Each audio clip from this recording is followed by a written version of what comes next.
So as we sit in the final weekend of SEC play, anywhere between 3rd and 7th is what looks likely. But obviously, we got two monster opponents in front of us. Alabama just beating people by 26 at home on average is an astounding figure. They're one of a handful of undefeated teams at home. They play great at home. They played great at home. They shoot it great at home. They just play with great energy. And obviously, the game will be, for an opportunity for them to win the outright championship in the SEC. So. We did a lot of good things the first time we played them, and gave ourselves a chance. We're going to have to be really, really on our game, really physical, handle their energy, and. But it's a great opportunity for us because, as I look at it, we'll. Winning one of these next two games puts us in position where we'd be a lock to make the tournament.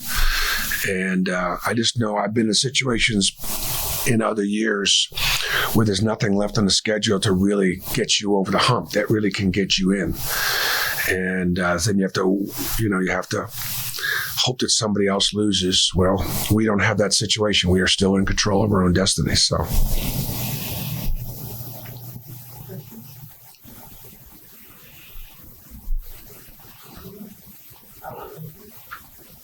What do you think you guys did so well the first time to kind of keep Miller out of the action for a good portion of that game and then you could replicate something else? Yeah, I thought that, Al and Jalen, Chris, Lior, those guys had him most of the time. I thought they did a good job. You got to stay pressed on upon him because if he's got time and space, he can, he's such a great shooter. And so I thought those guys did a really good job with that. And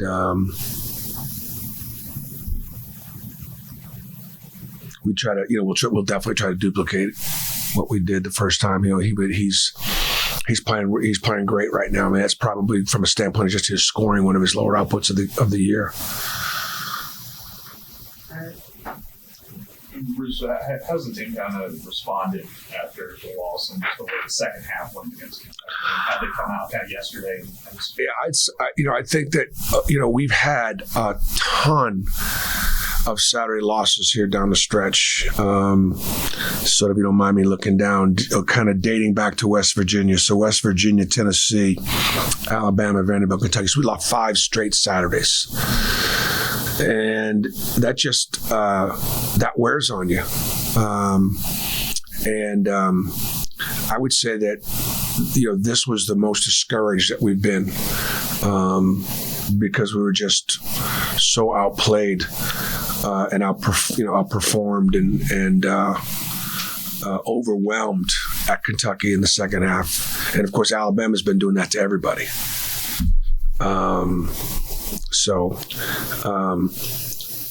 We had try to keep things as normal as possible as far as our practice is concerned. And,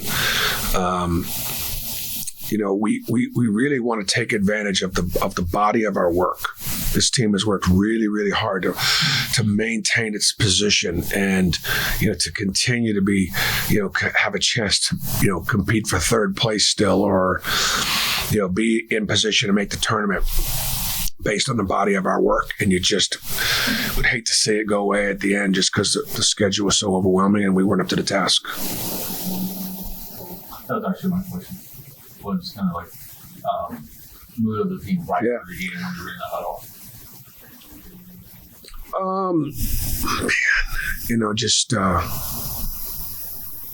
It was, and then for me, what I try to do is rather than place the blame game, still the only thing to do is find reasons why we allowed that to happen. Because we didn't, these are the things that we didn't do defensively that we're taught to do, that we, that we're kind of supposed to do. So therefore, if we can be in control of that, we can fix it. It's not like, man, there's nothing else we could have done. No, that's not how you get better, and that's not how you approach it. Not to look back and place blame, but going, hey, for example, we're up 1 with about 4 minutes to go in the first half, and they get an offensive rebound basket on a missed checkout, and then they knock down 2 threes. One just kind of a scramble, we don't get a 50-50 ball, and the other one, we're on the ground on the offensive end to get one in transition. Next thing you know, it's on its way to 11. And then we start the second half, and we give up 2 or 3 offensive rebounds, baskets in the first 4 minutes. Again, missed checkouts. And all of a sudden, it's now in the high teens, and it's getting away from us. So just rebounding allows us to, stay within the margins. That's something you can control. In the first game, Alabama's bench was basically the difference in the game. How big would it be for your bench to have a really good game? Well, typically on the road, hostile environment, your best players got to be at their best because everybody's going to be really challenged, and typically your bench has a chance to really help you at home a lot.